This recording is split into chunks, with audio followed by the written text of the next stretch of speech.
Hey there, film fans. I'm Jeff. I'm Dave. And I'm John, and welcome back to The Love of Cinema, a pod in which we'll challenge one another to discuss movies both new and old with a strictly positive critical eye. That's right. And to avoid lazy negativity, we've decided to make this episode a drinking game. Oh, yes, we did. So anytime you hear us say anything negative at all about each other, about this film, about pretty much any joke Dave is going to make this episode, you're going to hear this sound. That sound means we're taking a real live drink, and we hope you drink along with us. So, pour yourselves a glass. We're going to talk about a movie that triggered me so fucking much I had to watch Criminal Minds afterwards to relax. Cheers. Cheers. Jeff, what is that, a brandy? What do you got? What is that in that glass? No, I just got different lighting on. That's we do his have a urine YouTube sample, page. man. He drinks a lot. Friends, we have a YouTube page if you want to check us out, see us drink for real. I'm in a different setup here with a different microphone, so you might have a different sound. Thank you, Dave, for editing this microphone to sound somewhat similar to all the other ones. Brave of you to thank me before I've done it. Touche. You're already slurring there, Dave. Here we go. People, the random year generator spun 2012, which is a really great film year. We're going to walk you through other movies that came out that year, some big film news that happened, set the scene, give you some world events, and then we are going to talk about, for our featured conversation, The Hunt, which is not our first Mads Mikkelsen, Thomas Vinterberg film. We did another round. And it's couple not years ago. that other movie, The Hunt, either. This is Not the one from 2020, no. Yeah. Yeah, this is Danish. It's on Prime, and it's also on Tubi and a couple other places, and it's awesome. It's Mads Mikkelsen at his fucking best. It is great. Subject matter's tough, but we're doing The Hunt 2012. But as always, Jeff, we have pronounce some it gripes. in Danish. Oh my God, what was it? Jagten. Awesome. Jagten. Original title. Fucking awesome. All right, so we're going to get into the Hunt conversation soon, but we are a real live drinking show, so we got to get the drinks flowing here. If you need to get to your Hunt conversation, you want to hear us praise Mads Mikkelsen a bit. What? Oh, sorry. That's going to happen the whole way through the show. Scoot yourself along, check the show notes. They are accurate, so you can scoot to that conversation. But if you want to get to know us a little bit and drink along with us, stick around. We've got sponsors. We've got some gripes. Anybody see anything for a mini review today? No. No mini review. I didn't. I had fucking COVID this week, so I've been stuck at home. But I did watch, and I'll talk about them at the end, but I did watch all of the Alien movies. Oh, you did the Alien thing? Did you make it to... No, because I was sick, so I was supposed to see Romulus Wednesday. Didn't get to see it, but it gave me time to watch all the... Anyway, so I haven't seen anything. Right up to Covenant? Yeah. Dude, awesome. Well, fun stuff. Great. It's funny. So many people are discovering the Alien movies this week. Like social media is lit up with everyone discovering 79's Alien. Mm-hmm. Just crazy, and that just the best one I've got so far was just before we came on to do the show. I'm reading it and it's like, yeah, discovered the 1979 Alien film, and I just love that the woman who survives the crazy cat lady. I was like, that's amazing. That's good. That just works. So many levels. There. Yeah. The buzz is there. Gosh, that's so good. Well, why don't we shout our sponsors out before we get into it? John, you want to do the honors? Yeah, sure. We got a beer sponsor. I think my co-hosts are drinking these beers right now. By Mr. Carlos Barroza. You can find him. His handle's in the show notes, but if you want to just listen and try to spell it out, it's cbarrozo.beer. That's the handle. It's on Instagram. Go like and love all of his beer-making shenanigans. We also have a music artist in residence that provides all the music on this episode and every single episode, and their name is Dasein, Dasein. You can find the link in our show notes to their stuff as well, but they're on all the usual music platforms, so just go there, like, love, download, follow, support that person. They are fucking heckle them. They're good fun. Brilliant. Yeah, give them a hard time, a.k.a. my brother. Okay. All right. So you know what Carlos gave us, guys? Because I'm down to my last beer. I mean, it's been, it's time. We drink for real. Nice. So they go quickly. How many did he give you this time? What was the batch? I think it was like what do you 14 think, Dave? each, wasn't it? Something like that. Yeah, 14, 15 each, 16 each, something Sweet. like that. Three different brews. It was a good haul. Yeah. It was a good haul. Like, muchly appreciated. Yeah. He gave us these labels. So I can now put these, and I have different sizes. I gave Dave some as well. So I can now put them on whatever beer I drink so that I can still do the product endorsement, even if I put it on like an Amstel Light or something. It is our official Love of we Cinema get sued on this sticker. podcast. That's right. Guys, I have gripes, and most of them I feel like I just shouldn't do for this movie since I am an educator. So I have to be careful with my gripes here. You should maybe not talk during this whole episode. Don't get me Oh my started. God. I'm going to stick to the film. It's a fantastic film. We should be able to watch film and art and talk about it, even if something's close to home. Not that close. But Yeah, just send me your list of edits afterwards. Cool. Yeah, you're right. You got to AI my microphone here. But, well, do any of you have any gripes that you anything you want to get off your chest to get the drinks flowing before we get into our conversation about The Hunt in 2012? But I'm sure you guys have a couple. I What do you got? don't. I didn't see any movies this week, so there was no fun theater experience. Dave did his meditation this week. Yeah, He was all zen. Dave changed his medication this week. Dave changed his medication. He told one of his jobs they can go, fuck it. So he's Wait, you feeling did? groovy. Another one? Wait, Dave, this is like 2 in a year. Well, they pissed me Or is off. it the same one? Anyway, No buzz is detected there. Is this a different job or is this the same one twice? same one twice. Okay. There's a long Sometimes story behind that. You deserve to be told twice. Yeah. But Dave, you've He's never so been zen. busier. He's so happy. Guys, let But Dave Jeff's be angry. let Dave Jeff's be an pissed. inspiration to you though, because Dave has never been busier than since he told his job they can go fuck himself twice. It's It's so nuts. good. That's Chandler so Bing, nuts. you got to have the fear. You need the fear. So why don't you quit your job? Because I'm too afraid. Jeff, what are you upset about this week? Okay, are you ready? Here we go. Okay, go ahead. 1 minute gripe timer. Okay, guys, fuck Sleepless in Seattle. All right. Oh, Now I've sort of made this point before. I know there's a lot of wonderful things about it. No, hey, hold on. There's a huge flaw in this movie, which is that they relate Meg Ryan being frustrated with her relationship with how annoying it is that he has allergies. And that is a huge flaw in this movie. She's like, oh, God, I can't do anything with this guy because he can't eat this food. He can't breathe this air. He's got a sleep apnea machine. My life sucks. I should go have an affair. It's like, it's so complicated. And since we're talking about something that's hard to talk about, I'm going to talk about it with Sleepless in Seattle because everybody's like, oh, she's in a failing relationship. And I was like, I don't know. It seems like she's just pretty bummed out that this guy has some accommodations that he needs. So, Bill Pullman, come on. I'm with you, buddy. I think, you know what? I feel like Jeff's really going to enjoy married life. Yeah, this is Meg Ryan was a real fox though. She was a catch. If the thesis of your argument is that I don't know. Does a her 6 chemistry with deserve Hanks a is 9? great, but I don't know. I mean, well, why are we there's giving also numbers the here? Come on. like in any like relationship, there's For the always that numbers, moment John. where you're like, do you have to sit like that, or something trivial? Just Bro, he's got to sleep with the machine. He has allergies. it's the little things. All Get right, your we're going money. Sondheim on us here. Although, wait, is there a movie that came out this year that, hold on, no, that wasn't this year. What? Okay, never mind. Shut up. no, it's okay. This It's okay. We're just This on was the air. yes, there was. There was. This- It we- wasn't a this Sondheim show's music, but there going was a for a musical long that came out this year. All right. Well, guys, Speaking of, Not wait, even- real fast before you move on, did you Ah. guys see It's All Copy, the Nora Ephron HBO documentary about her No. life, and kind of revolves around that phrase that her mother, who was a screenwriter and her father was a screenwriter, but her mother used to say that about all the hardships of life. It's all copy. And Nora, it's just a really well-made documentary, obviously director, writer of Sleepless in Seattle. Very, very, very much worth it, listeners. I enjoyed that quite a bit. And I'm not a gigantic fan of hers, but she is a complicated, interesting, talented human being that had a big effect on film in the 80s and 90s, and definitely worth checking out. Anyway, let's do it. all right. You ready to talk about the film year 2012? Oh, yeah.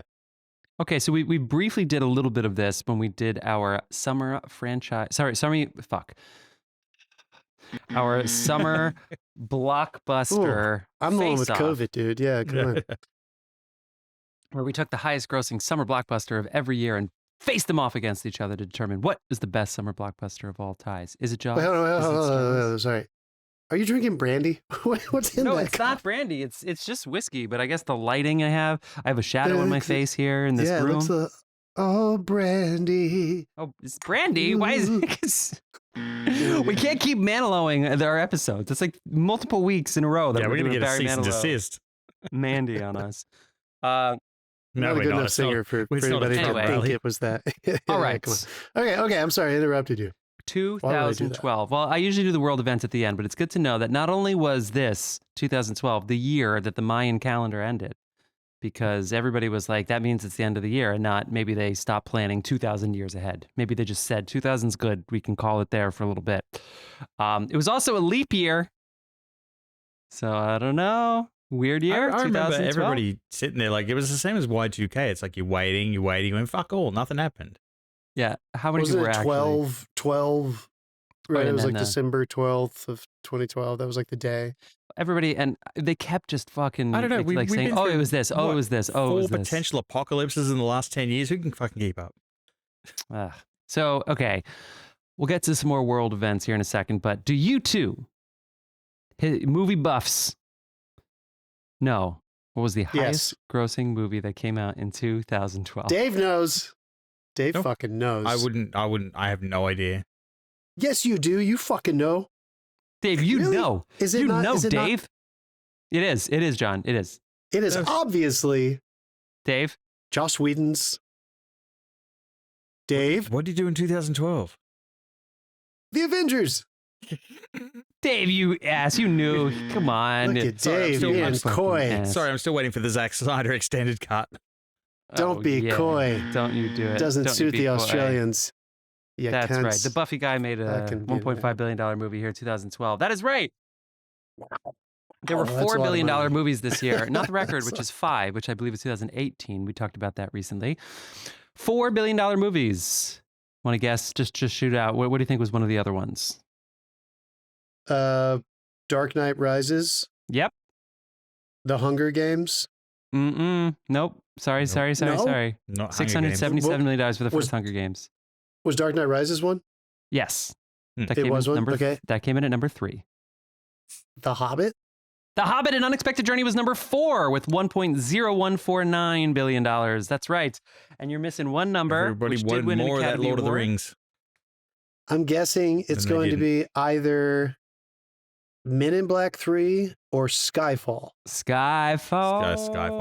Yeah, that's right. Skyfall comes in too. Very nicely done. We'll give a little gush there for John. That's right. Avengers was number 1 at $1.5 billion, which I will say $1.5 billion was still a lot, even though this was, not too long after Avatar, right? So that Skyfall comes in at number 2 with 1.1, which is just a pretty to clarify. Drop.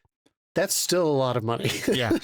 Well, because nowadays it's like, is it 2? Is it 3? It's like, I feel like Frozen 2 made more money than the Avengers. You know what I mean? But it's like, come on, this is a juggernaut. Yeah. Well, Inside Out. And even now. then, just to bring it up again, because you guys remember when I told you I read that Irwin Winkler book and he adjusted for inflation, like The Exorcist. If you had adjusted that for today's prices, it would have made like $3 billion. Oh, yeah. Like, so even though this is one of the highest grossing films of all time, The Avengers 2012, when it came out 1.5 worldwide, and it was half the amount of moviegoers. But they don't they adjust the ticket value. They don't adjust it for Christians review bombing it. That, and they don't adjust. Good point. They don't even. No buzz, Dave. I don't even know if they adjust. Yeah, you're right. Fuck it. All right, let's keep going. All right, well, keep it going. So the rest of the top 10 here: Ice Age, Continental Drift, The Twilight Saga, Breaking Dawn Part 2, The Amazing Spider-Man. That is right. The Andrew Garfield Spider-Man comes in at number 7. Those. Yeah, that'd be 2. He's a great skateboarder, even though he's like 30. Madagascar 3. The Hunger Games, John, came in at number 9 there, and then Days Reach for the Buzzer, and then Men in Black 3 does come in there at number 10. And all of those made more than $650 million. You've also got Life of Pi. Guys, fucking Ted, the Seth MacFarlane movie. Seth MacFarlane had a $200 million 3-year contract. That is like ridiculous with Fox, and yet somehow he made more money from Ted. Fucking movie made $556 million worldwide. Brave, Wreck-It Ralph, Les Untouchables, Django Unchained made $450. Les Mis, Prometheus, John. There you go. You threw Alien, Dave. Snow White and the Huntsman, Hotel Transylvania. All these movies are making $400 million a year or more. What a year. And we've done the Oscar stuff. Daniel Day-Lewis won for Lincoln. Jennifer Lawrence won for Silver Linings Playbook. Everybody decided that Zero Dark 30 might be too controversial because the government decided, oh no, the water torture, the torture thing, we didn't do that. this is blasphemous. And everybody was like, oh, all right, we won't give her an Oscar, but you Yeah, fucking we did. didn't do that. Yeah, that's right. Christoph Waltz would win his second Oscar in a stacked category, which also featured Robert De Niro, Tommy Lee Jones, Philip Seymour Hoffman, and Alan Arkin, in which case all 5 actors had already won an Oscar heading into that category. Yeah, and then stacked as in good, not stacked as in the studio gave everyone iPads.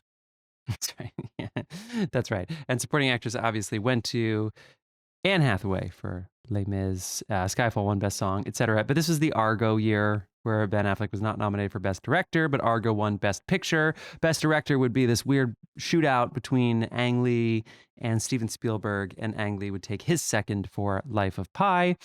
I actually think that apart from the bombs of John Carter and Bourne Legacy, both of which did not do particularly well, I think the biggest, honestly, Wikipedia, I got to go to them. This is pretty good.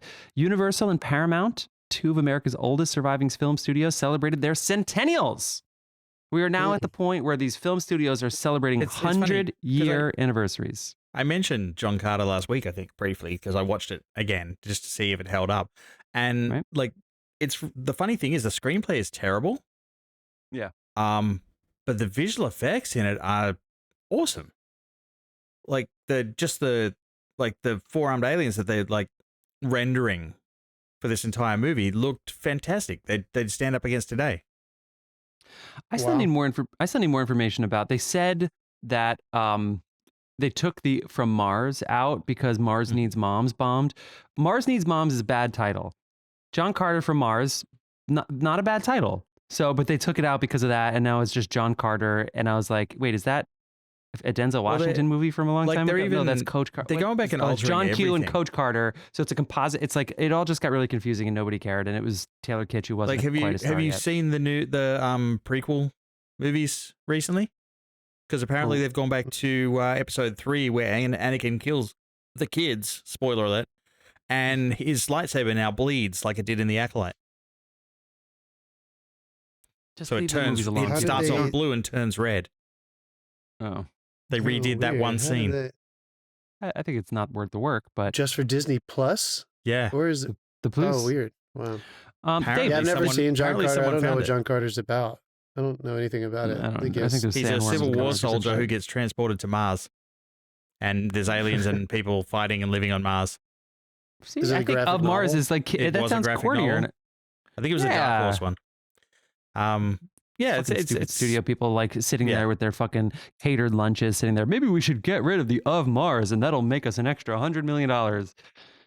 We mentioned this last time we did 2012, and we've done it quite a bit, folks. Can you guys like list off how many times we've done it? We've done Looper. We've done Dark Knight Rises, not because of the year 2012, but in the Corona franchise Face Off. Was that the Face Off, or was it really that bad? I think it was part of the Face Off. I think we were just talking about the entire it found its way back in. Because we added a wild card. Me too. One of our best rants. Yeah. I know we've done some other movies. Anyway, we mentioned it last time we did 2012, but it's just fun to mention it. Not fun for them, but fun for us to look back and just kind of track and see what's happening with post VFX studios. The Ang Lee's film Life of Pi won, and as they were for VFX, pretty beautiful visual film. So. And as they were accepting the Academy Award for that, they were claiming bankruptcy. The company that did most of the VFX on that, which was a real trend there for a while, that they just weren't keeping it above water. We've seen some momentum with VFX companies starting to possibly move into unionization over the past few years. Actually, a lot of those are the ones who've been absorbed by other companies. Those guys. Yeah. It's like the Marvel visual effects guys, I think, are floating around the possible union thing. And like, because now Netflix bought, I think it was Framestore. So they've absorbed did they? that company into, I think it was Framestore they bought. They bought one of them. And so they now have their own company that they can just whip to death. So they're basically dumping their entire production pipeline into this company they now own, and the little campus of visual effects artists are like, what the fuck, man, trying to keep up. Wow. So I'm not surprised everyone's like talking union. Awful. Because I'll just point out too, on this year, I said we did Looper, right? I think we've done that here. I'll just point out too. Was Place Beyond the Three of Pines my this year? favorite Was that the same thing? filmmakers. We did A Place Beyond the Pines. Yeah, that came out this year.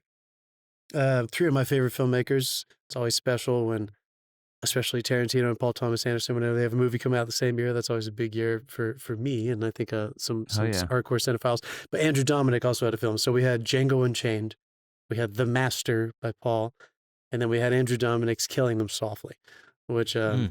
So there were so as every year. But is one of the few Tarantino films I've watched willingly. Did you enjoy that one? I did a lot. Yeah. Oh wait, shit! Damn it! I was gonna buzz you. I was gonna buzz you like that. Fucking awesome. You know what else we talked about that we liked?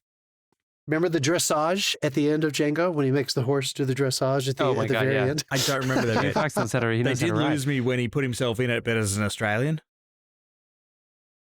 Oh yeah. Well, at least he blew himself up then. Yeah, but the funniest thing is the guy playing opposite him was John Jarratt, a famous Australian actor who was doing an American. Surely that was part of the joke. Absolutely, it was part of the joke. Yeah. It was like Quentin sounded like John Jarratt was the serial killer in Wolf Creek.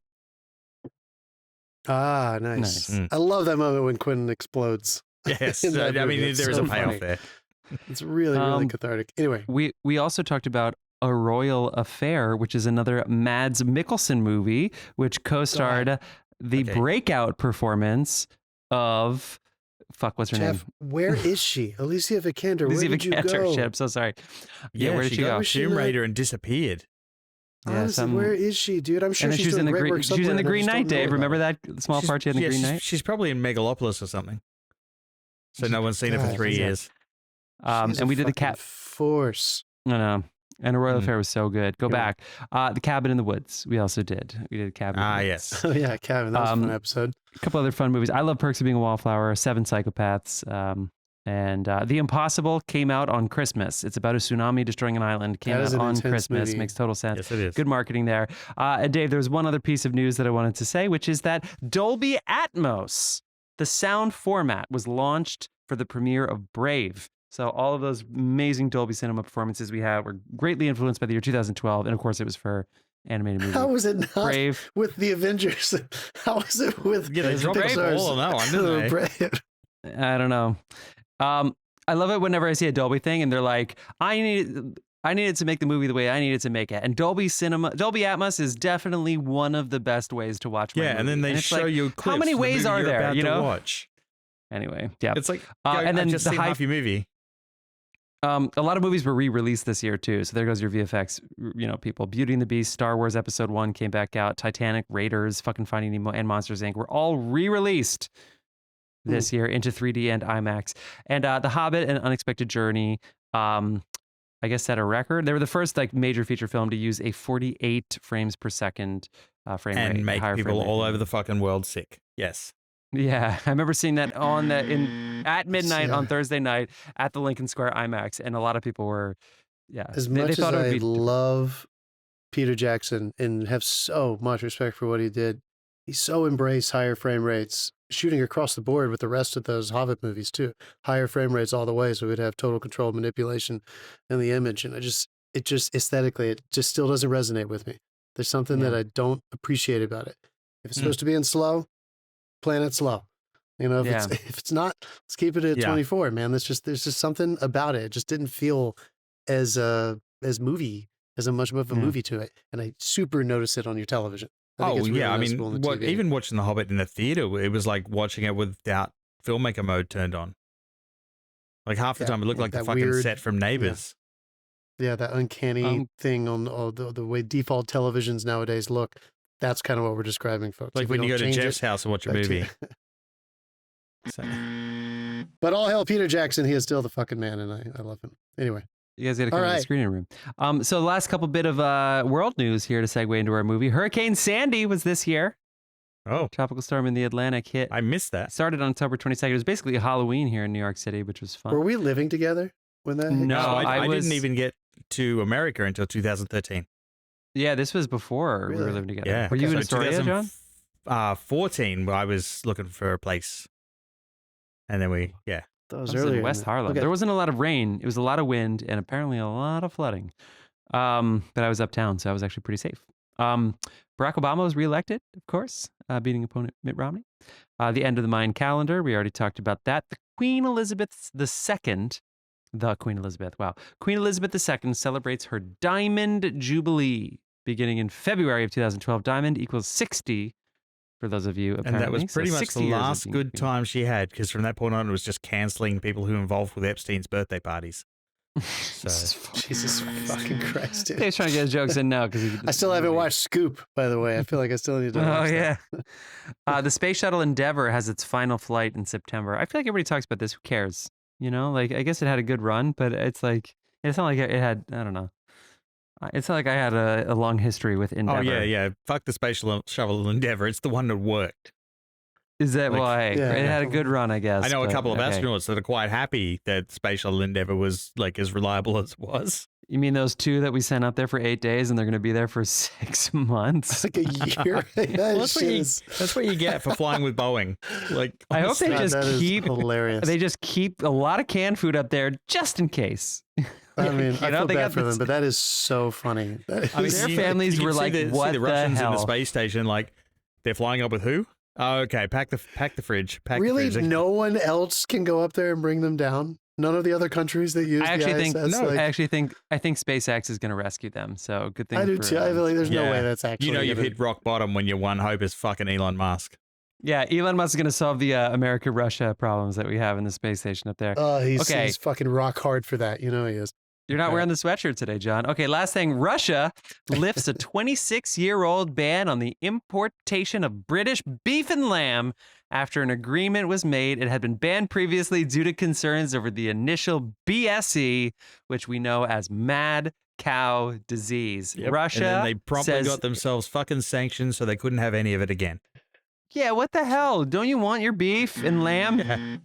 Russia, Stop being dicks. You'll get beef again. get out of the cursed whatever that weird fucking section is that they're in. All right, are you guys ready to talk about The Hunt from 2012? Probably should. We're getting pretty edgy. All right, 2012. We're talking about The Hunt. This stars Mads Mikkelsen. This was nominated for Best Film. Do you in want to Foreign take 2 more Language. shots and get canceled? Do you wanna- Do you guys have any whiskey? Do you guys have any whiskey left, I don't. I took all my liquor. or the tequila? I love it, Yeah. guys. We started a little late today. It was my fault. And John, you just hear John say, "Can I have tequila?" And John just ordered a tequila to be delivered. Yeah. It was great. They'll fucking deliver anything in LA.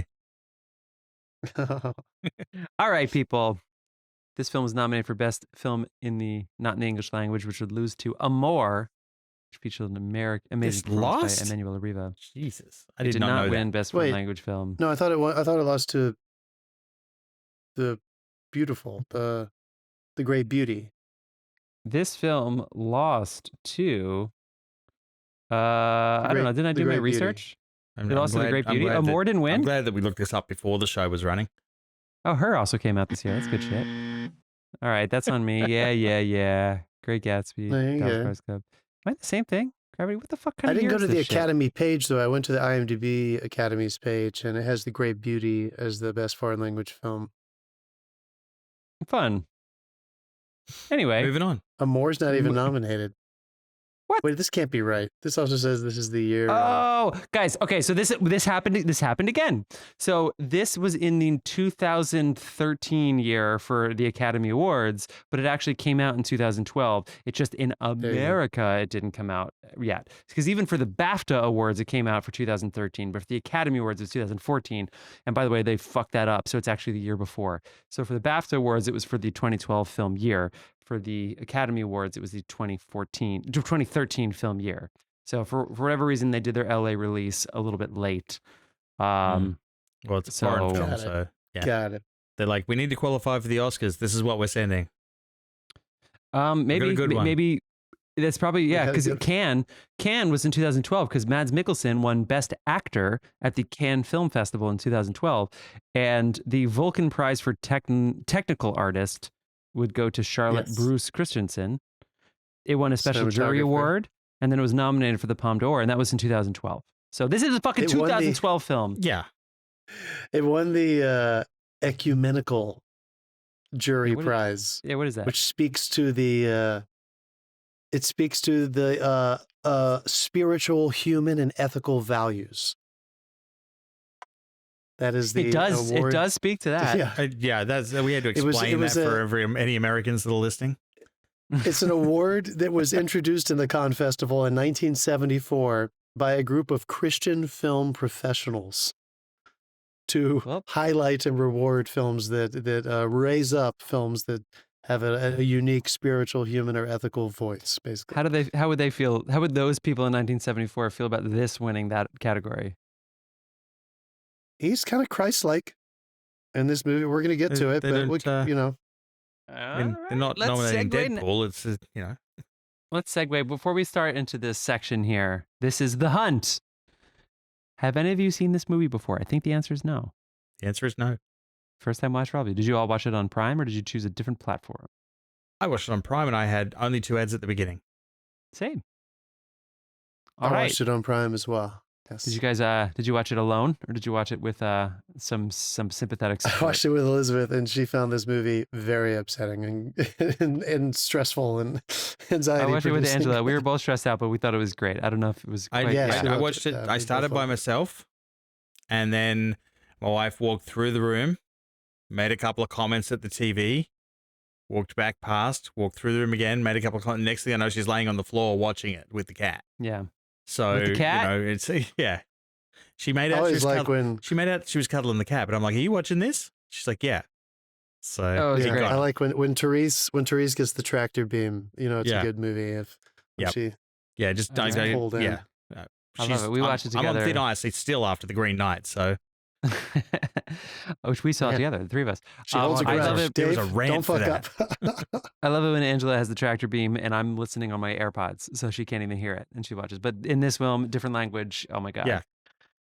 And I'll just say, for days after we saw it on Friday, we've just been saying like, I miss Fanny, the dog. We like, I miss Fanny. Like every day, we keep singing dog. We're like, remember Fanny? Okay. So here we go. I'm gonna give you the IMDb pitch, and then we're gonna kick it around the horn. See, what'd you think? What'd you feel? No stuffy criticism. What did you feel watching The Hunt, Jagten, for the first time? A teacher lives a lonely life, all the while struggling over his son's custody. His life slowly gets better as he finds love and receives good news from his son. But his new luck is about to be brutally shattered by an innocent little lie. The Hunt. What'd you think? What'd you feel? Who wants to go first? David. Yeah. I was not looking forward to this. I figured it was going to be a difficult watch. Holy fuck, yes it was, but it was also good because of it. Like, this is triggering on about 8 different levels. Fair warning, this movie is going to upset you at least 2 twists and turns. But I don't know, is it just me or do foreign films do dialogue of people just hanging out better? Like, it's just 100%. Yeah. And like at the beginning, there's jokes and all this sort of stuff. And it starts off in really high spirits. And then they just yank the rug and spiral you out of control for the rest. So it's very, very disciplined and very well contained. And yeah, I'll talk more about how they do that at the beginning when we get into the discussion of it. But I did not think I was going to enjoy this, and I did, but it also made me incredibly angry. Yeah. John? Dude, I'll pick it up there. I feel the exact same way. I think anyone who listens to our podcast could probably guess from a mile away. Of course, John liked this movie. I mean, this is, you know, a small movie that deals with a big issue, a small world that talks about something that is universally taboo, deals with ethics and morals. I feel like they just, I love Thomas Vinterberg. I feel like when he's doing these kinds of films, I feel like he's just absolutely at his best. The performances, as Dave said, are just remarkable, down to every tiny ensemble member. I just want to say this, like, this movie is a brilliant nightmare, but let's just put Mads up on our Rushmore, man, because he's a fucking master. When I am in a consistent place, I'm going to have the Rushmore. It's got Rylance, it's got Deakins. And I mean, Mads has got to be up there. We've covered for me. If Mads is not up there, I'm coming over and burn it down. Which is so unique, right? Because as I'm speaking as an American audience member who got introduced to that man as a interesting, like a very, he's got an interesting looking face, and he was introduced to me as a Bond villain. Yep. You know, so like to now that we've watched these movies where in his home country and we've seen him play around with stuff where he's typically cast not like that. How can he be normal? But he's normal. Like he's just a man. So this story, he's normal. He's an absolute lunatic. He's like, yeah, he's a master. He's a master. Yeah, I am obsessed. He also has just that you can't put your finger on it, star quality thing where you cannot help but want to watch him. The camera loves him. He's got a unique look. There's so much subtlety going on. Also, so much under the remember when surface. Rick Moranis came to New York and someone punched him and New York was like, fuck it, we're forming a posse, we ride at dawn, and tried to hunt that guy down? I feel like if anyone ever messed with Mads, you get the same thing. Like the whole country of Denmark, if not all of Scandinavia. Mads is the man. But yeah, so all the performances are remarkable. This is a secretly visually stunning film. Like it's a performance-driven film, but it's so well done and so simply done that it is a masterclass in independent filmmaking.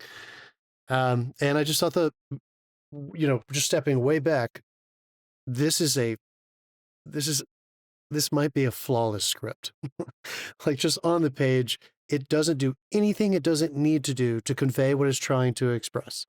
And that is just so fucking hard. So yeah, I'm excited to talk about it. We can get more into the details, but this was just another one on my list of like, my God, Thomas Vinterberg is one of the best. What do you think? Yeah, I mean, of course I agree. I think I'm the same way. I'm the same with you. Where Mads, should the Broccolis get more credit than they get for casting? Not just the Bond, but they made a great choice with Pierce Brosnan. They made a great choice with Daniel Craig. They're going to make a great choice with Aaron Taylor Johnson. But these villains, it's not, I mean, maybe in the 90s, maybe some of the villain. Anyway, I shouldn't get off the rails here. We're talking about The Hunt. No, but I think you're right. Come on, that franchise has been running we didn't even include the Bond franchise in it because we were like, how could you? That thing has stood the test of years, fucking time. Yeah. They deserve all the credit they deserve. Yeah. But also, nobody wanted to watch 26 movies. Yeah, that's really, we were doing 2 a week. Yeah. We were doing 2 franchises a week. I'd rather do the Cornetto trilogy, which had 3. Had nothing else to do. Come on. Yeah, for sure. Mads is perfect. I think this movie is it's funny how surprising it is, considering almost every movie like this, and I'll just throw another round in because it's them. And if you want to go and throw in all the Ruben Östlund movies or any movie that an American would just pool and bundle together as like European made for Cannes Film Festival kind of movies, where it's like, I'm not diminishing this movie. I'm saying it's surprising because in every single scene in this movie, I wanted them to say more, and they didn't, and the movie was so much better because of it. Like in every single movie, I was waiting for them to try to make sense out of it. One of my favorite quotes of all time is Mark Twain, and it's truth is better than fiction. Fiction has to make sense. And it's like in these movies, there's every single scene. If you gave the assignment in this scene, this has to happen, most screenwriters would overwrite it. Maybe visual screenwriter, but if this is a visual director, and he doesn't direct that much, Thomas Vinterberg. He's done a bunch of music videos. He did Far From the Maddening Crowd, which is probably his big like money-making movie, but otherwise it's a lot of indies, a lot of small movies that he makes in Denmark that he wants to make. How is it that he can capture these moments so detailed and just literally strip all the dialogue out into only what's necessary? But it's not what's necessary in the sense that it's a perfect, it aces the test. Every scene could be done differently. Well, it just for some reason the way they do it from beginning to end is a movie that you just can't. This one lays a minefield because everything you need for what happens to happen is laid in place in a scene maybe 20 minutes before, just an offhand line or an offhand comment or something. And when you're watching it, if you look back, it's like, oh, that's what placed that thought there. That's why. Can you give an example? Because I feel like sometimes in American movies we celebrate that so much that we try to put too many of them into movies. Also, a lot of the times they're clumsy and right in your face, like they're ramming it down your throat. Like you're not going to understand. Like, aha, remember that briefcase from 5 scenes ago? Yeah, this is like you're going to notice it or you're not. Like they just put it out there. So if you're paying attention to what they're doing, it's incredibly like fucking clever. Do you have an example of a It's scene even that more. comes back? I'll Never give mind. you an example to that I thought was well placed and like in a very classic screenplay format, but was done in a less indicative way than maybe we would have done in America. And I'll be specific. In the second or third scene, you see Mads with his best friend, who will eventually be the ultimate kind of foil. If we don't want to call it the little girl, the foil, then his best friend, her father, is the foil. Mhm. And his best friend says, I can always tell when you're lying, you do this squinty thing with your eyes. Just And like then at the Casino very Royale, right? end, I know, I thought about that. At the end of the movie, in the big, not quite the very end, but at the big climax in the church on Christmas night, Mads grabs his face and says, look at me. There's nothing there, right? But And in he's already, America, I he's think an already seen it executive would have himself. said, I'm not squinting, am I? You know what I mean? Yeah, Like, yeah, and exactly. just that little bit, he just says, like, look at me. There's nothing there, right? Like, I know, and I just felt like that was a clear callback. I feel like But that in was America, the I one. think they would have made you do something. I feel Yeah. like that's the one they did oversell, if any, because he'd already made that realization. If you were watching the subtle clues and his reaction and like just a quick line that he has, you can tell that he's already realized. Like it's not the look isn't there. Like there's nothing there. In the previous, yeah, exactly. Yeah, In the previous just scene before when he came lays over to into their him, yeah. house. Yeah. And Yeah. so I feel like someone might have gone, all right, maybe if they don't get it, you need to spell that out because that's the climactic moment of the film. Like that's the turning point. But So all the rest of them are listeners- so subtle. So, listeners, I'm assuming you have watched this movie if you haven't, but we haven't actually laid out what we're talking about. This man is a kindergartner. This man is a kindergarten This teacher. full-grown man is a Tall for a kindergartner. kindergartner. And he is like, this movie in a sentence is like, what happens when a really, really good human being has something terrible rumored about them? And for this man, who is a kindergarten teacher temporarily, because he used to be a older school teacher, I would imagine that's some kind of middle or high school, what we would call in the States. But he's teaching at a kindergarten right now. Wonderful with the kids, gets along with all of them. They're all love playing with him. They establish these wonderful relationships and this ability he has to connect with children on a totally wholesome, holistic level. And this one little girl, who's his best friend's daughter, has a crush on him. That really is where the real journey starts. The inciting incident for me isn't necessarily, of course it is, but it isn't necessarily the moment where she tells this lie about how she has seen his private parts. And she repeats this anecdote that her brother said about a porn they were watching about the guy's dick and how it points straight up. She just repeats these words that she doesn't know what it means. The inciting incident for me is when she expresses her crush by crawling on top of Mads when he's just wrestling with some boys, totally in a wonderful, not overly familiar way, just a fun, wholesome way. And she crawls on top of him and kisses him on the mouth. And he shuts it down and confronts her and says, you shouldn't do that. You should only kiss your mommy and daddy on the mouth. And that gift that you wanted to give me, I don't think you should do that. You should give it to a boy in your class. You should give it to your parents. And that is where the movie began. Like this, and it just... Listeners, it just devolves into this crazy fucking thing where every parent and everybody in this tiny town hears that this man is a fucking child molester and the world bends over on him.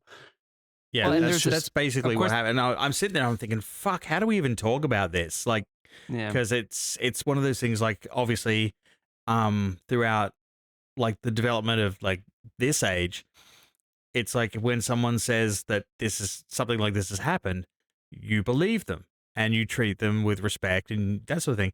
But this one does a very interesting thing in that it lets you in on the lie from the beginning.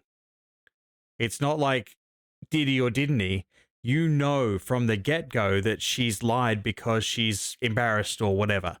And she doesn't really know what she's saying. And then from that point on, it's all the adults that mishandle the situation, in particular one. And that's what gets him in the situation he's in. Well, that's it. And we can even ask, and I think that the answer for some people who have seen this movie might be yes, which is later in the movie, did you think maybe there was a scene we didn't see?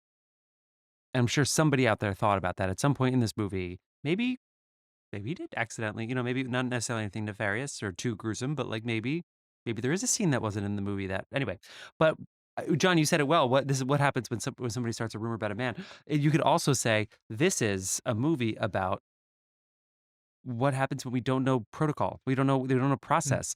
And so take Mads out of this, take the man out of this. And this could be a movie about how do people handle situations when if something is true, it's the worst thing in the world, but we don't know. And so obviously we see in real time the thoughts and the choices be made. So for me, the thing that I'm like, I can talk about this movie.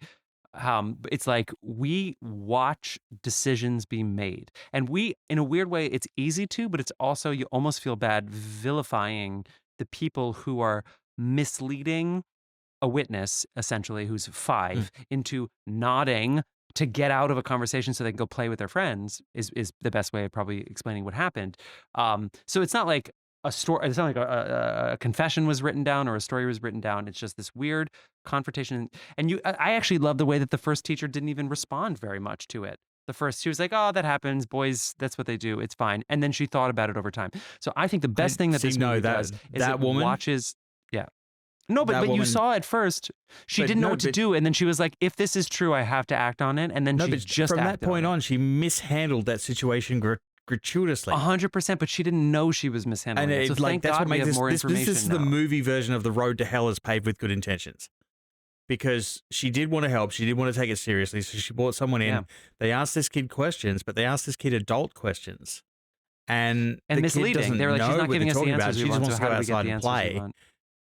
But then what happened after that was this woman goes, we have to notify the teachers. We have to notify the parents. And she called them in and she gave them her, like, assumptions based off that conversation. Like, nothing was ever confirmed. And she assumed this is what's happened. I think this is what's happened. Yeah. So she presented it to them as fact. And that's what caused everything from that point on. Just to finish my spiel, I agree. She's the villain. There's no question. I'm with you. It made me mad. Sorry, I'm mad at that woman. No, I am too. I am very mad at the woman. I'm very mad at that guy for saying this is how you handle that situation. I'm very mad at him for sure. I just appreciate watching this movie. We got to see them make those decisions, and it's easy for us to say now that they were the wrong decisions. Thankfully, even though they were mad. This is not a plot Wikipedia. This happened and this happened and this happened. We witnessed them make those thoughts and feelings, and we saw the results and consequences of those. And you don't even realize how good the acting performance is. You just are watching a scenario play out in real time. Yeah. And also, and then sometimes you're like, oh my God, wait, this is brilliant. And then sometimes you're not thinking that. I just think it's as so John brought it back to, like, the technical achievement in this, like, a lot of the lighting is very realistic. So it almost gives it a documentary real life feel to they use motivated light sources a lot in this. So it brings it very true to life and grounded.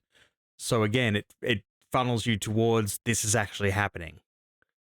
And so as you watch this bad decision after bad decision after assumption get made, it raises the tension level like crazy, because you're like, this is just out of control. This is gone, like, everybody's gone insane.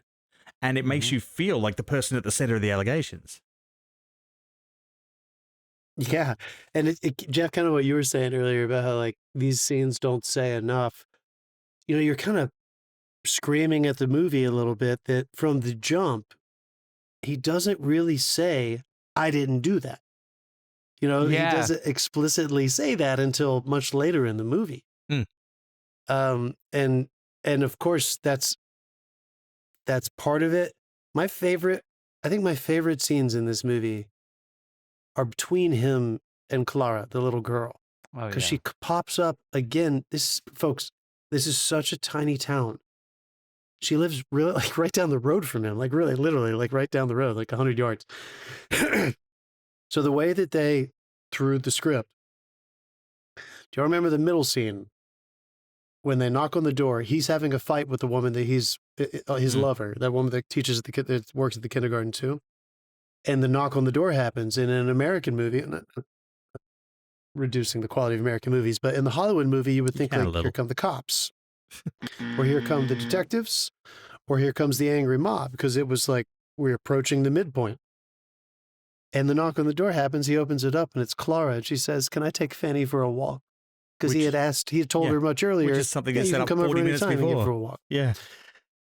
And even then, like, he doesn't just say no and say, can you come please talk to her? Because the woman knew her too. Like he could have walked away, and said, can you please take her back home or whatever? Yeah. Jeff, I can't hear you. What'd you say? Or called the family. He could have done any of it. Yeah. Or called the family. He like gets down on her level and like talks to her. And he doesn't say like, why did you accuse me? It's not that conversation, but he's basically like, I think you should go back. The way she continuously pops up when he goes to his best friend's house and Clara eventually walks in on him being kicked out. Oh my God. Just the way they keep her a part of it.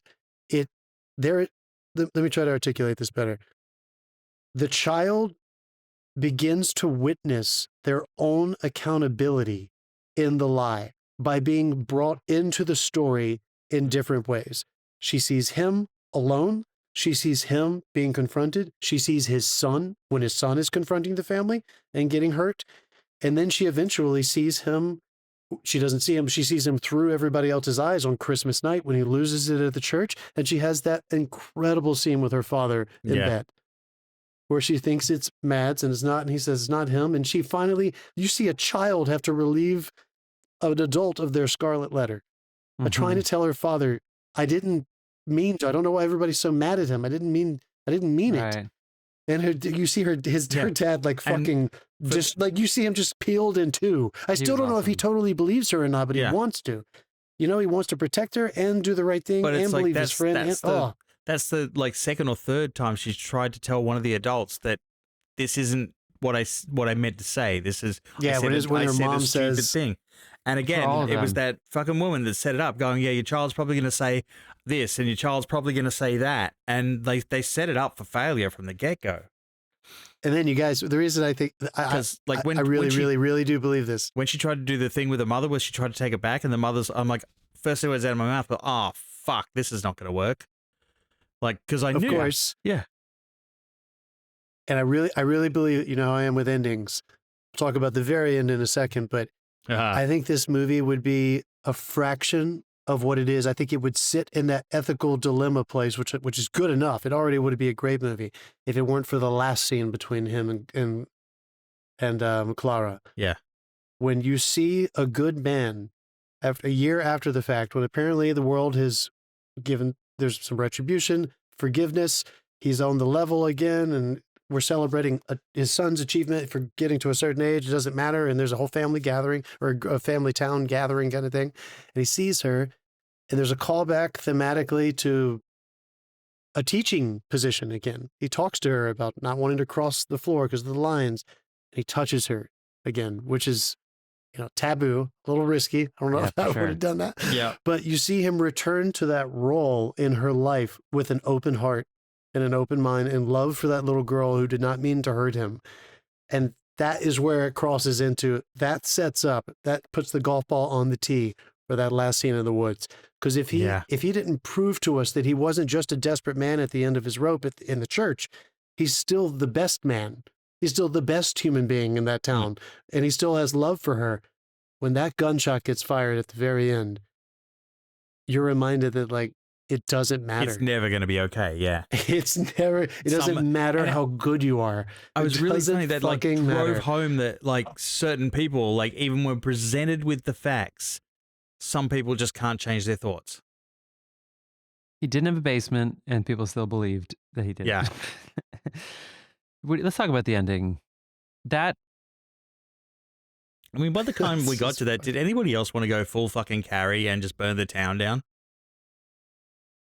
Were you kind of bumped at him? No, but just before the church, just after the supermarket, I was like, I just want to fucking burn this town down. It made me so mad. Hard to watch. And it got such a response out of me. It was amazing. Yeah, me too. And he didn't say like, I was released. Yes. I was released. There's nothing. He didn't say any of that kind of stuff. He was like, I just want my chops. I want my groceries. I can't find my glasses. I have a limp now.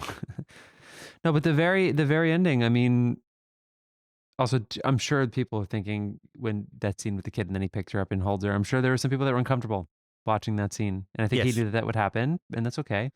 But the very end of that movie, It's fucking awesome, right? With the lighting and the lens flare. And I don't like lens flares, but man, did they pull that fucking lens flare off, and then he runs away. Yeah, that's because it was like one of the few ones in the film. So Were you mad? Were you kind of bummed at him that he's shaking hands with everybody? Were you kind of like, you should hold a grudge still? How did you feel about that? I think that was the perfect setup for what comes later. Because he's like, it's like, oh, everything's gone back to normal. Everything's okay, but everything's not okay. And everything's they give you that feeling everything's again. okay with people that don't deserve. Yeah, but he's being the bigger man. He's shaking their hands and stuff like that.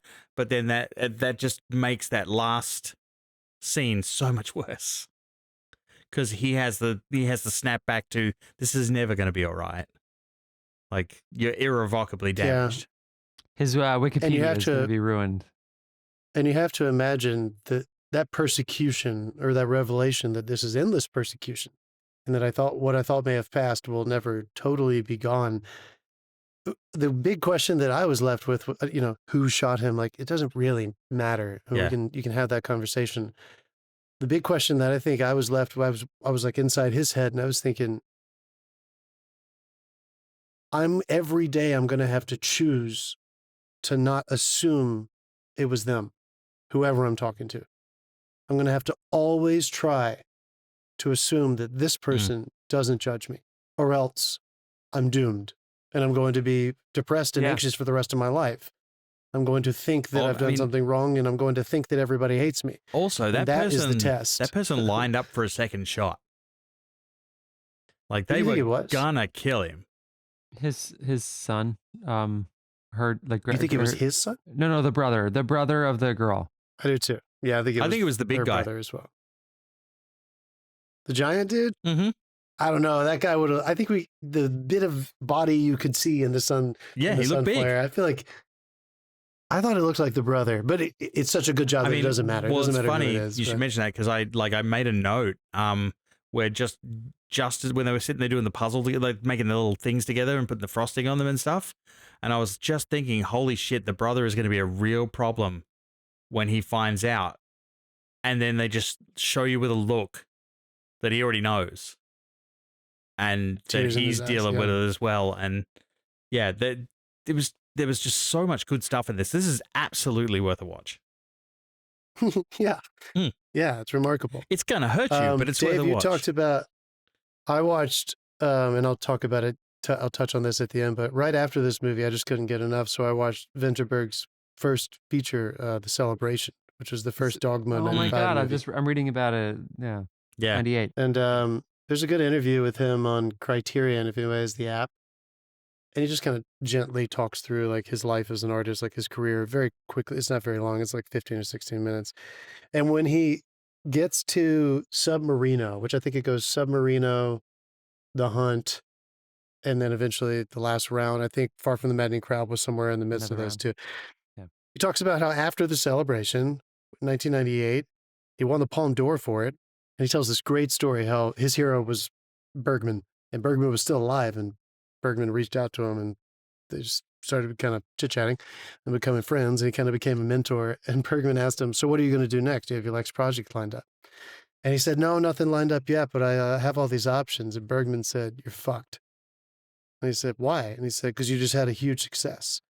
He said, but I can't greenlight my next project while I'm working on the previous one. And he said, that's the perfect time to do it, because that's the closest your heart is to your hand. Other than, when you get after failure or success, there's too much strategizing that gets into it. And Vinterberg, I promise this will make sense. Vinterberg basically said, for the next decade or so, I got all these offers to make all these kinds of movies, and Hollywood wanted me, and he came and made Lovers, this weird movie with fucking Claire Danes and Joaquin Phoenix that was total period piece and glitz and glam. God, that would have been weird. Made all these other kinds of movies, and he basically said it took me a long time to realize when I came back to Submarino, and then The Hunt, and then eventually The Last Round. I'm not a formulist. He said, I'm not Lars von Trier. I'm not Kubrick. I don't resonate and am inspired by form. I am inspired by human behavior and vulnerability and dilemma, the performances, the inner life. And he said, and every time I've returned to that, I feel like, he said, some artists paint all sorts of different things, and some artists paint the same apples just slightly differently over and over time. And I think his best movies are the same apples, just with a little bit different. Like they all feel like this. But my God, they're just so masterfully done. I mean, it's the Aren't same. You glad that people like that with Another realize Round. Like that is, it follows a similar path. Exactly. It's yeah. Yes. Yeah. One thing, and the same actors. Did you see the truth? Yeah. Did you see the trivia? This came from IMDb, but apparently the little girl actress was never told what she accused him of. No, and I guess in the cuts, performance, she was only told that she lied about him committing a crime.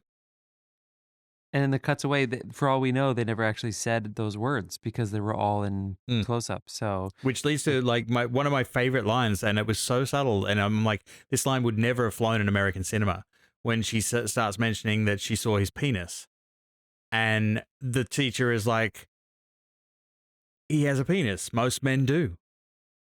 And I was like, most men. All men do. Most men do. I thought she's okay. Yeah. Well, yeah, and it's planted. It's just written so, and again, it's just so fucking efficient and so simple. You see this moment where the girl, and this is just such a tiny little slice of life moment. Her brother's friend shows her an iPad or some tablet with a porn. Yes, because nobody's ever watched porn on an iPad. And they're talking about, look at his dick and how it's pointed straight up. No, it's curved. He's got a curvy or whatever. And that's it. And they run away from her. Yeah. And like, of course, that's the first moment where you're like, oh my God, I can't, like, that's the first transgression here. This poor girl just had a fucking, pornography shoved in her face. She's like 5 years old. And you just see her regurgitate out of such clear motivation. That is why I think this is so powerful, is that it's not just about a child's imaginings. It's that she was motivated she wanted to hurt him.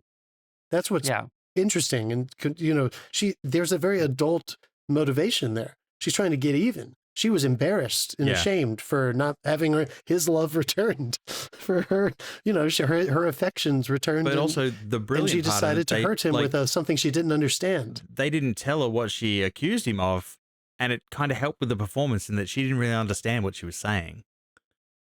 And it just yeah. Oh like, my God. That kid was amazing. And I just want to say as well. And guys, like so many of these really touchy dramas, and I would say all dramas, you can't have enough humor, right? There are so many wonderful, realistic, humorous moments in this movie that it allows you to get to the latter half of the film where there's not as much humor, and it's tough. Oh my God, Matt! The look on that little boy's face when he basically, the look on that little boy's face in the beginning when he's like, wipe, please, wipe my ass. He's like, come on, surely you know how to do that, kid. You're like fucking 5 years old. I mean, every time I pop the door at the bar and try that, nobody takes me up on it. Oh, Therese, come on. Not yet. Maybe 50 years from now. Not that long. Maybe. I've got 50 when years, the guy and when the son was, and he was like, anybody got some shovels? We got to dig a basement. Like those guys are so funny. When he holds his son, when they're like, stop fondling your boy. That's it. Stop fondling your boy. When he reunites with his son. Yeah. Fucking good, dude. Good. And it was like, by the way, it was an edgy joke, but they're so close they can make it because they never once believed it. It's fucking great, dude. And I'm not saying, like, by no means, this movie is absolutely not saying you shouldn't believe accusers, and I'm certainly not saying it, but this is a story that's told in a different way, and that that what she's told them isn't true from the start. And they include you in on it. That guy, his mate, the godfather to his son, says it. Children should be believed. Yeah. Or what is the actual line? That sometimes, most of the time children are telling the truth, but sometimes they're not. Yeah. Yeah, it's that simple. It's just like, I mean, that's kind of the hard, bitter truth, and the way the adults crudely fucked it up. I did like that Theo, who was his best friend, seemed to have the most level head amongst anyone in the town. Like, he was still engaging with him on a personal level until the people around him went, you shouldn't do that, you should do this. Like, everyone else was in his ear and they were responsible for all the flare-ups. He was being level-headed and going, I want to get to the bottom of this. Dave, you're so right, dude. I'm not, we weren't in the room, I can't assume this, but that guy who plays Theo has been in every single film he's made since his graduate film at film school. He's almost every single one of them. That man has popped up in most of his movies. And Thomas Vinterberg is a relentless rehearser. He makes these really low budget films. So they try to make the most of it. They can get these actors together for cheap over there and rehearse. It's just a different kind of climate. That kind of nuance that you're talking about isn't on the page. And I also want to believe that it's not just inside some actor's head. And we're talking about two master actors playing a really complicated scene together. But the first time Mads goes over there and confronts him, and his best friend tells him, if you did this, I'm going to have to put a bullet in your head. The nuance and restraint in his performance, his best friend's performance is, I want to believe, the director in me wants to believe, you can only find that kind of nuance in rehearsal. To give themselves permission to not try to overplay the objectives in that scene. It seems super fucking clear, right? You touched my daughter, I'm going to kill you. I even have a line on the page that says, I'm going to threaten to kill you at the end of this. So that's where I'm going. But my God, the restraint, it's fucking mature, dude. Well, that's a disciplined director as well. Yes. I need to rewatch another round to see him in that movie. He apparently was dealing with alcoholism in this movie, which I hate to say worked kind of well for this, but it was apparently he was carrying a lot with him around set. Yeah. But yeah, he's been and in of course, Celebration. Another thing to trigger, and I don't know how much there is to discuss here, but like one of the plant and retrieve kind of things we're talking about with drama. There is a dog in this movie. Oh, Fanny. And I think it becomes predictable in the most fulfilling way. The way they film it, every shot of this movie is directed, if you will. Like everything is so intentional. There's no coverage in this movie. The shot when you finally release this dog that has been trapped inside because he was arrested and they couldn't get back into his house, and this dog finally is released into the woods to go use the bathroom or whatever. After they finally come back, and you fucking know that dog is dead. You know that dog is never coming back. That is one of the triggers. It's like European films and foreign films and stuff like that are not afraid to kill the dog. Like normally that's the start of a John Wick movie. But this is, again, it's something that is brutal and he tries to hide it from the kid. His reaction to it is absolute perfection. Yeah. But also, the son was great. They never deal with who threw the rock or who, it's not important. What is important is that it happened. They kind of lead you to think it was Theo based on framing, but I don't think it was. So it was probably just some random. Yeah, again, I want to blame that big guy. The big guy could have done the rock. I'd believe you on the rock for sure. But it also could have been some kids. It could have been Theo's son. I mean, if you want to, if you rewatch it, I'm willing to bet that rope turns up somewhere. Yeah, I was thinking the same thing. Because they took some time to show it. It's in production design probably somewhere. I'm sure it's hanging somewhere in a garage or something like that. Well, guys, messy, but so clean and efficient. Mads Mikkelsen, perfect casting. Casting perfect, script perfect. Yeah, this was a really good one. Man, I'll just reiterate. How the fuck did I miss this gold in the middle of everything else in 2012? All those other movies, everything's so distracting. There's so many movies that came out. Generally speaking, look around the edges, guys. You'll find some shit you didn't know was there. If a film gets nominated for a best foreign film, you should probably watch it, folks. If you're movie fans, they fucking do it. There is a different. Everybody's in America is like, where do the adult movies go? Where the movies for adults go? They still make them over there. That's like all they make over there. They don't have the money to make these giant IP movies the way we do here. I'll just reiterate one more time because we worked on a film at school that I was lucky enough to have produced and made in a class, and it dealt with a similar ethical issue of child abuse. And the mantra that we kept having when we were trying to make it, and we did not fucking make The Hunt, I'm not saying it was that good, but we were trying to hold ourselves accountable to the principle of the only reason an ethical dilemma is interesting is if you can clearly clock the decision-making from characters throughout the story.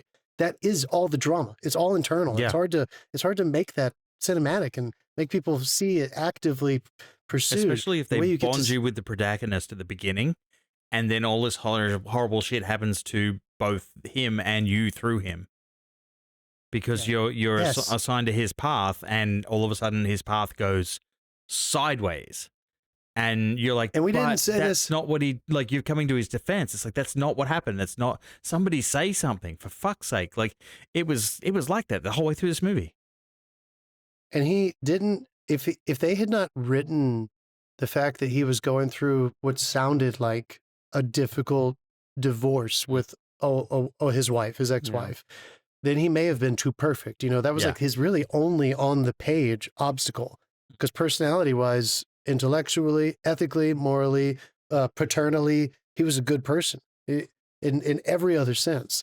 So there's also, like, I'm sure Mads, I'm sure, I want to believe Thomas and this co-screenwriter like wrote that and then gave it to the script. But if I was Mads, I would still be thinking like, this is, you know, this is a big hill to climb. Good people get divorced. Yeah. So I have a really, really good person. Like, where's this guy's flaw? Where's his issue? Where's his problem that I can show some vulnerability in? That keeps you going, because he's just trying to still be good in the middle of all this. Like when he goes back to the school to confront the other teacher about calling his family, and the other kids want to play, and he's like, no, I haven't got time now. I'm going to go inside and drink some super juice. And he's still kind of playing with them. Like he's not, none of this is getting spilled to the kids or anything. It's like, yes, I know I normally play with you, but I have to do this right now. So he's handling everything right, and everyone around him's just handling everything so wrong. Mads Mikkelsen, we salute you. Thomas Vinterberg, we salute you. Shout out to your co-writer Tobias Lindholm, who will also co-write another round. And he's co-written for other directors as well. And shout out to Thomas Bo Larsen, who plays Theo's dad, as we've mentioned a bunch of times, and who's been in every single one of these movies, except for Far From the Maddening Crowd. So he didn't get talked into that studio picture, John. But he was in The Celebration and The Hunt and Another Round and others, and he's fucking badass. So to the Danes. I'm sure it was hyperbolic. I'm sure he's not in all of them, but God almighty. But apparently he's in most, and he's in a movie with the Danish actor who was Jaime Lannister. They were in a movie together. Oh, cool. Guys, I think we can leave our Hunt discussion there. But as you know, we would talk for another hour, just finding shit to talk about, people. But we got to head on our way. I still have like 8 notes left. Anything special Dave? on the rapid fire? I don't want to leave you in want, Dave. But no, it's cool. I think I have used some of these, but I mean, there's one where I'm talking about the muted sound after he's been told, and he's just standing in the playground, and there's almost nothing. It's almost, voices are almost reduced to a honking, but you could see everything, like people talking and looking at him, and kids still playing around him and stuff, but there's nothing getting through. Yeah, he's just focused inwards completely. Yeah. Like that's the use of sound. They don't overlabor it. You're talking about when Greta like runs away from him. No, it's earlier after he's first been told, and he goes outside, and just all the sound just drops out of the world. Because it's I love the staging when she leaves. Like I imagine your mind would race. It's like, what have they said, and why do these people believe it? Like the first time, finish out your shift. And then later it's, how can you possibly let him stay here? You have to dismiss him. Okay, you're dismissed. It's what a day for this guy. What a year. Tough year for Matt. Yeah, 2012, the end of the Mayan calendar. I know, it's a crazy year. People. His world did end. Yeah. That's right. When that happened, yeah. People. All right. Mads Mikkelsen. He is on our Mount Rushmore. Yes, he is. With Mark Rylance. Make our Mount Rylance. Rushmore one day. Mark Rylance, Roger Deakins, and Mads, and I don't know. We'll see who else Roger. We'll just keep adding as we go. Yeah, that's good. Yeah, Roger's going to be hard to dethrone. Rylance had a good run, but I haven't seen a good movie of his in a year or two, so. He's probably fucking tired. He made a ton of them all at once. He made 3 movies, and we saw all of them. Yeah. John, you didn't see Bones and All, but we saw fucking Bones and All. We saw The Outfit. We saw the fucking Leonardo DiCaprio movie that I didn't like, the Andy McKay one, Don't Look Up. And he made the golf movie. I made fucking 4 movies in 12 months. Yeah. So good. This is the best Shakespearean actor that America has ever produced. That's on the back of Ready Player One. Yeah. We should do a Rushmore episode at some point. That'd be fun. I'm sure we would repeat names that have been heard before, but it would still be fun. All right. Well, let's call it there, people. Let's go ahead and spin the wheel so we tell you what we're talking about next week. But if you have anything else that you want to see what Dave's notes were, respond to our Facebook, respond to our Instagram. That's go all the on good YouTube. Ones. How many X's and check marks did this movie get? Go fuck yourself. Dave, let's go. Spin the wheel. Let's see what we're doing next week. All right. I'm not going to guess this time because John fucked it up last week by being psychic. Yeah, you nailed it, John. Okay, Here we go. 79. 2003. Ah. 1950s. 55. Oh, we're going to a Back to the Future year. 55. Guys, 55. Stick around until the very end of this episode where we'll tell you what we're watching. But first, we got to do What You've Been Watching, where we give you our recommendations, tell you what we've been watching. Dave, we'd like to start with you. What's been on the agenda? Amazon Prime dropped Jackpot, which is the John Cena film, and I was just like, and Awkwafina as well, and we sat down and we watched it because I was like, you know what, it's probably a bit of fun. The premise was good. It's basically, you win the lottery in California in the future, and they have until sundown to hunt you down and kill you, and they get the money. Fucking awesome.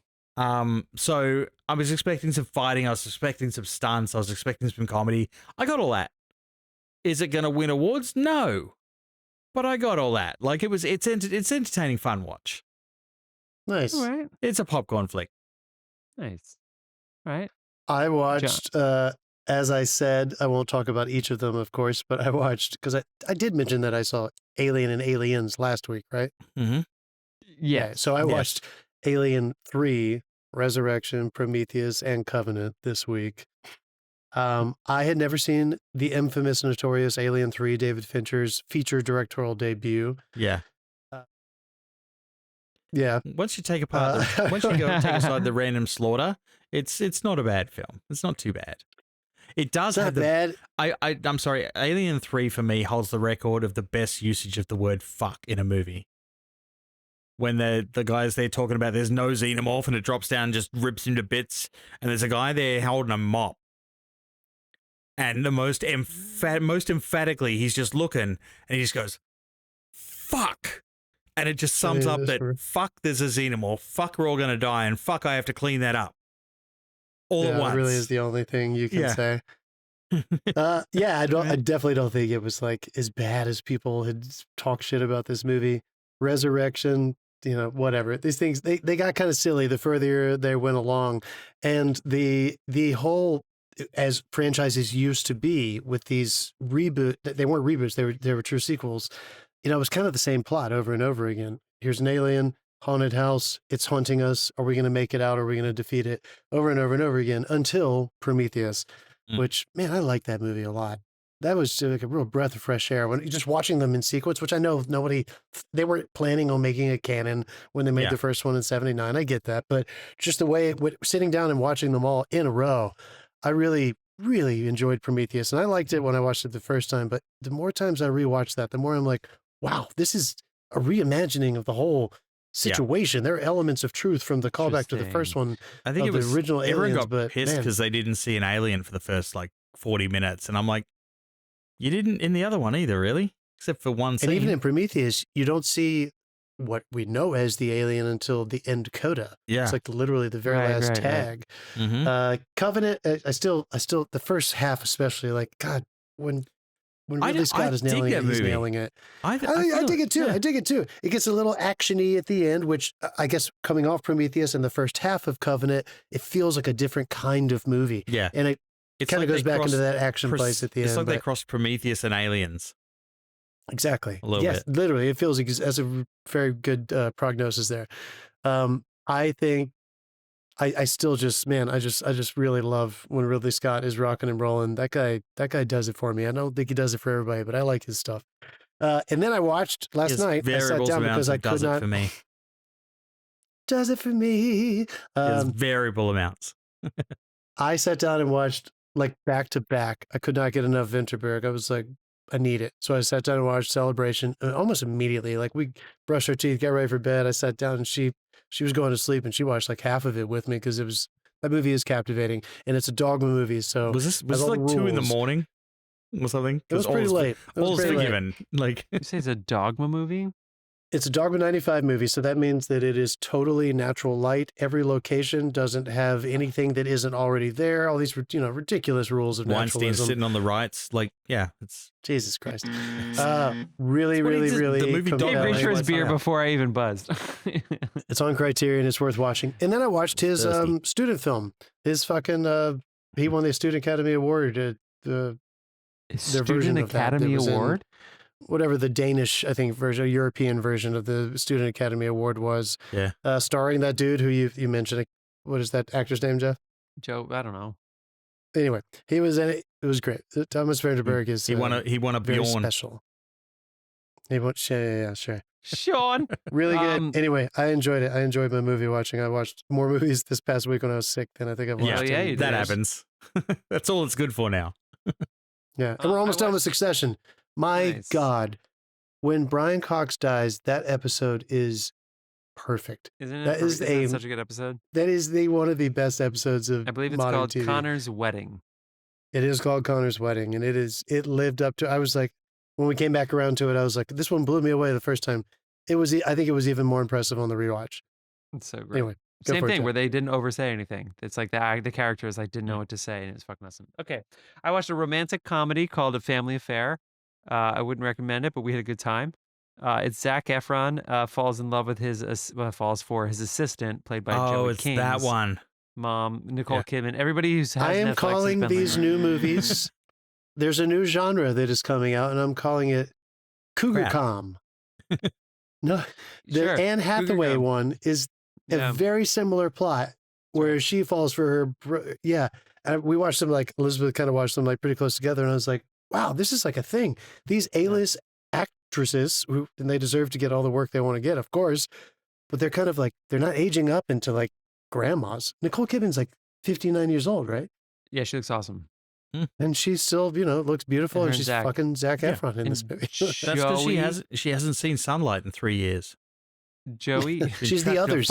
She is the others. She is. She's the others. She really is. And it's an AMC, not a house. Joey King is fucking awesome as Zac Efron's assistant. The dumbest Yeah, she's and really it's good. Richard LaGravenese, and I know I've met his daughter and she's fucking awesome, and she's in this movie for a second, so I hate disparaging him, but it's like, why is he the guy making this chick flick? It doesn't make any sense why he's the one making this rom-com. Like, he wrote The Fisher King, and then he did like the Last 5 Years movie, and people should have been like, maybe the Zac Efron Nicole Kidman comedy's not for you, but he did it. Yeah, Last 5 years of that. Knowing some of his family. Netflix Yeah, weird, original, right? It's a Netflix original. Yeah, I couldn't believe it. I was like, how is he the one that's helming this? And because, the tone is all over the place, but some things are so dumb that you just have to laugh. And I guess it seemed like everybody had a good time working together because the subject matter is weird. Dave, Zac Efron is the weirdest thing where so Nicole Kidman just plays an Australian. They probably just wrote it for her and was like, let's make this as easy as possible for you. And he goes, you're Australian, huh? And Zac Efron's playing like a self-indulgent movie star who's obsessed with himself, etc. And she's like, yeah. And he goes, do you know Margot Robbie? And she goes, no, I don't. And he goes, I do. And that's like a joke in the movie. Yeah, it's like because he's a self-obsessed movie star, and she's it's like that's it. But they do it well. But you can tell they know the script's not good. Robbie. No, yeah, that's the joke. So anyway, there's like stuff. I want to share that there were some people that I was in school with, and they literally, like, shamelessly, like, we would all talk about like what our aspirations are, and some of them were like, those like B movies on Netflix, those rom-coms, like, that's all I want to make for the rest of my life. They love that shit. But the worst thing is that's the kind of stuff they want to churn out.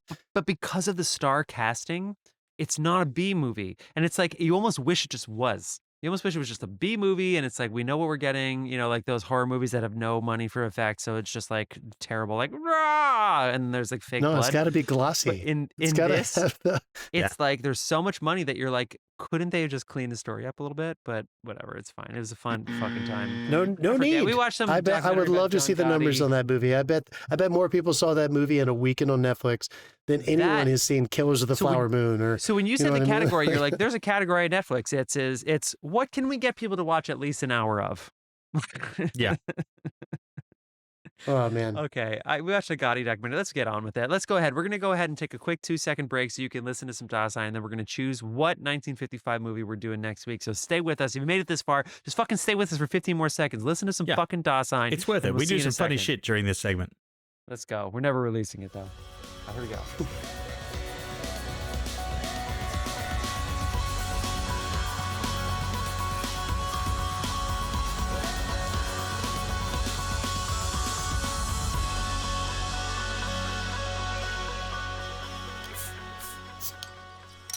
And we're back. And we're back. We're back, but I can't see my screen. I've still got all my shit open. Hang on. There we go. Dave, shit. Dave We got some Tennessee Williams in this. We got a couple James Deans, big James Dean year. But John recommended it. I said I would fuck with it. And Dave goes, I could get down with Marty. So we're going with Marty, people. Academy Award winner, Best Picture, 1955. Beat Rebel Without a Cause. That's goddamn right. East of Eden, beat it. Go ahead, Marty. Oklahoma, beat it. So go ahead, go on Prime or Canopy if you got your library card, which you should. Get your library card. Support your local Everybody library. get your library card. You get so much shit with a library card. Watch Marty, and then listen to our show next week. Grab a beer. Can't wait to see you then. Anything else before we go, you two? Nope. Peace. Catch you later, film fans.